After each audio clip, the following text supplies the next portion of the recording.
Yo mga kasiklat, welcome back sa aking channel. At meron lang tayong konting summary or konting reaction lang naman patungkol ito sa isang vlogger na nagsasabi na ito raw si Boss Toyo ay malapit ng bumagsak. At nga pala para sa mga hindi nakakakilala dyan kay Boss Toyo, si Boss Toyo, ang tunay na pangalan niyan ay si Jason Losadas.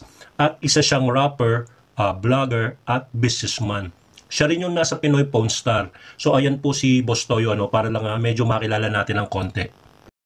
At ayon nga sa vlogger na akin tinutukoy, merong isang talent manager, vlogger at may kasamang artista na nagbigay daw ng hint o nagbigay talaga ng hint na para malaman ng sambayan ng Pilipino o sa mundo ng social media na ang mga ginagawa ni Boss Toy ay isang malaking panloloko sa kanyang mga manonood o mga taga-suporta. So ito, pakinggan nyo na nga ang sinasabi nitong vlogger na ito.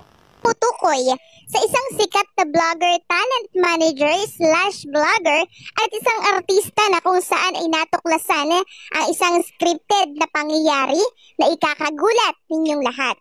Dahil niloloko niya ang taong bayan, kaya nakakaamoy ako, nababagsak siya sa oras na malaman ito ng maraming tao. Pasimple po siyang binuking ni talent manager sa vlog nito na ganito pala katindi ang ginagawa ng sikat na vlogger na to sa mga video niya. Po ay nag-ugat matapos mabisto ang content niyang 1 year ago na nagawa, no?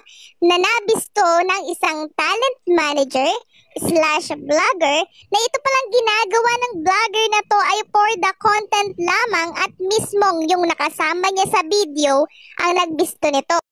At ito namang sa susunod na video, ipapakita ko sa inyo yung sinasabi nga ng vlogger na ito na kung sino yung isang talent manager, vlogger at isang artista.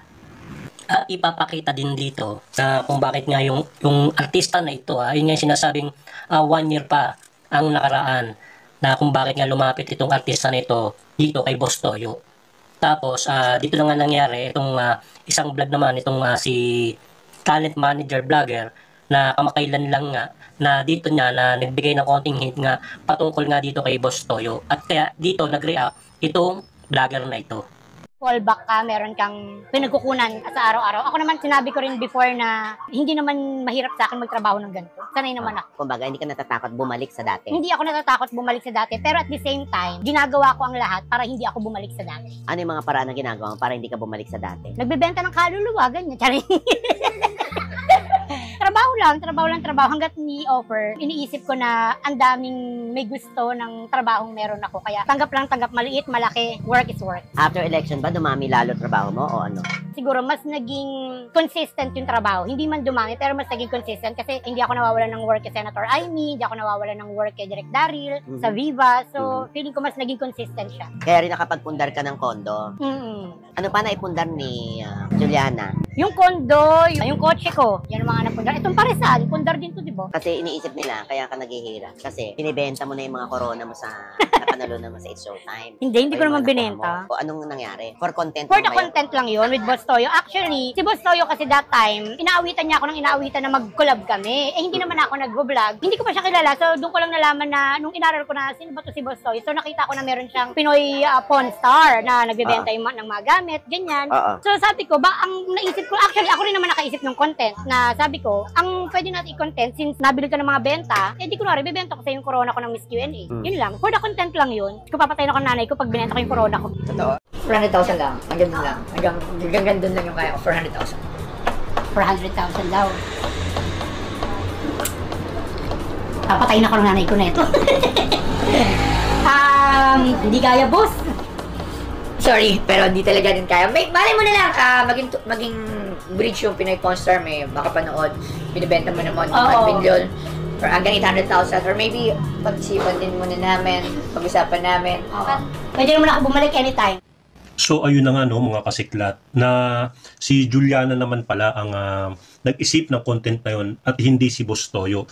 So ito nga lang iniisip ko rin at bakit naman nga itong vlogger na ito ay parang may konti or something na hindi natin maintindihan parang medyo galit na galit siya dito kay Boss Toyo. At ito pa ang kanyang mga sinabi. Sus Mio, yan ang hirap sa ibang vlogger. Gagawin mang loko ng maraming tao para kumita lang sila. Sinira po nila ang tiwala ng tao. Ando na siya sa tuktok. Nasa tugatog na siya ng tagumpay tapos babagsak pa siya ngayon dahil sa one day ago na video na sumambulat nitong nakarang araw lamang. Kahit ako din po paniwalang-paniwala sa mga content niya. Yun pala, sus Mio, scripted lang for the views, for the content. Paano kaya nakakatulog ang taong ito na may naloloko siyang mga tao? Naging malinaw na po ang lahat sa akin at sa atin nang ilan sa mga video pala nitong si Boss Toyo ay scripted lamang for the content lang, for the views. Kasi once na maraming views ng video mo dito sa YouTube, syempre, malaki ang kikitain mo dyan. $1,000 yan. Kaya marami talagang umaabuso katulad nito, scripted na paniwalang-paniwala ang marami na binibili nga ni Boss Toyo yung mga dinadala na gamit sa kanya ng daang libo, may milyon pa nga. Pero ang ending pala ay for the content lang yun. Walang katotohanan ang lahat. Isipin nyo ha, 1 year ago na yung video, ano pa bang iisipin natin sa mga video niya na sumunod pa doon? Eh di ba scripted na lahat? Yan yung iisipin natin, di ba? Yan ang iisipin ng marami. So magagalit sa kanya ang taong bayan nito. Dito siya babagsak. Sabi ko, ba't parang di siya nauubusan ng pera? Yun pala, kaya hindi nauubusan dahil wala naman siyang binibili. Or hindi naman lahat binibili niya, pero pinapalabas niya sa video na binibili niya ng ganung halaga, no? Kahit yung walang kwentang bagay, binibili niya, di ba? Ng mahal. Yun pala, scripted lang naman. Yung iba siguro, binibili niya din talaga, pero hindi ganon kalaking halaga. Malayo sa on-cam na usapan na halaga. So ayun na nga no, mga kasiklat, narinig nyo na lahat ang mga hinaing nitong si mahiwagang vlogger ano. Pero sa tingin ko naman, alam ko naman na ang mga content creator o vlogger naman ay meron naman tayong kanya-kanyang diskarte kung ano bang gagawin natin, kung scripted ba to o hindi. 'Di ba? Kasi lahat naman ng yung ibang content naman scripted din. Hindi sabihin parang nanloloko din sila. So iba lang siguro yung way ni Boss Toyo, yung mga ginagawa niya sa kanyang content, no? So para dito naman sa vlogger na ito, siguro masyado lang siyang naapektuhan. So siguro diskarte lang niya to, no, tong mahiwagang vlogger na ito. Meron naman niya tayong kanya-kanyang diskarte pagdating sa ganyan. Kaya lang para sa akin din naman, sana naman sana 80% man lang sana yung totoo no sa mga content natin. Minsan din naman naintindihan ko rin itong si mahiwagang vlogger na minsan nga rin kapag nanonood ka ng ibang video, akala mo nga totoo, nakakainis din naman talaga. So sana magawa nga natin, sana lahat naman pure na lang, no? Wala na sanang mga panloloko rin, ano? Nakakainis din naman talaga yung mga nanloloko lang, for the views lang. Sana samahan man natin ang puso at pagmamahal, ano? So yun lang po, maraming salamat po uli at please subscribe to my channel and bigyan nyo naman ako ng isang like kahit paano, i-consider nyo na at mag-comment kayo para mapag-usapan natin sa comment section. So yun lang po uli, maraming salamat po, bye-bye!